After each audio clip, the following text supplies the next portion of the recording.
ইদানিং মহাজন নাকি বাড়িতে আসে, গ্রামের লোকজন উল্টা পাল্টা অনেক কথা বলে। আমিও বলছি আমি তোমার বউরে চিনি। আসে মানে ওই তোমারে খুঁজতে আইছিল। যে যা কোক তাতে আমার কিছুই যায় আসে না। আমার একদিকে দুনিয়া, আরেকদিকে আমার বউ।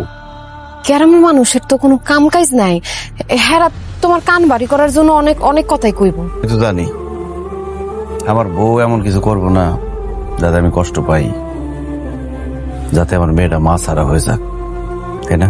আমি কিন্তু তোমার অনেক ভালোবাসি বউ। কেউ জানুক আর না জানুক, তুমি খুব ভালো করে জানো আমার পৃথিবীতে ময়না আর তুমি ছাড়া আর কেউ নাই। আমি জানি তুমি এমন কিছু করবা না যাতে আমার সাজানো পৃথিবীটা ধ্বংস হয়ে যায়। আমি বিশ্বাস করি তুমি এমন কিছুই করবা না, কারণ আমি তোমার অনেক ভালোবাসি বউ, অনেক ভালোবাসি।